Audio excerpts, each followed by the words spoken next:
নমস্কার প্রিয় দর্শক বন্ধু, রাজ্যের অঙ্গনওয়াড়ি কর্মী ও শিশুদের জন্য সুখবর। রাজ্যের আইসিডিএস সেন্টারগুলির জন্য বড় ঘোষণা রাজ্য সরকারের। আসুন আমরা ভিডিওর মাধ্যমে দেখে নেব যে কী বড় ঘোষণা।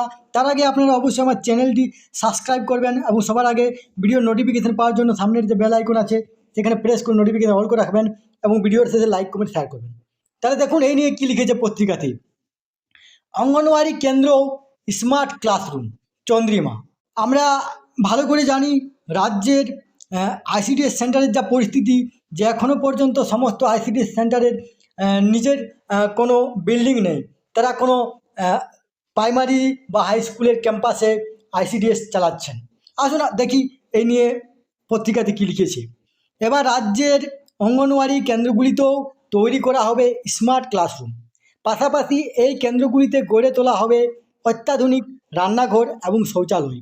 বৃহস্পতিবার মন্ত্রিসভার বৈঠকে রাজ্যের অঙ্গনওয়াড়ি কেন্দ্রগুলির মানোন্নয়ন ও আধুনিকীকরণের সিদ্ধান্তে অনুমোদন দেওয়া হয়েছে। ঠিক হয়েছে, রাজ্যের 50,000 অঙ্গনওয়াড়ি কেন্দ্রকে আধুনিক করে গড়ে তোলা হবে। মা ও শিশুদের পুষ্টির দিকে আরও বেশি নজর দেওয়া হবে। অঙ্গনওয়াড়ি কর্মীদের প্রশিক্ষণ দেওয়ার ব্যবস্থা করা হবে।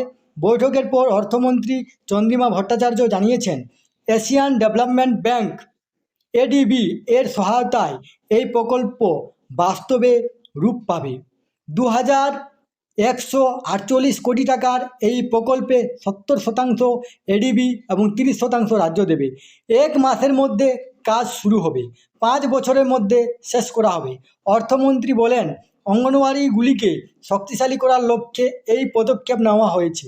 এই কেন্দ্রগুলিতে শিশুদের প্রাক প্রাথমিক শিক্ষা দেওয়ার জন্য থাকবে উন্নত মানের শিক্ষা সামগ্রী। তাদের দেওয়া হবে আরও পুষ্টিগুণ সমৃদ্ধ খাবার।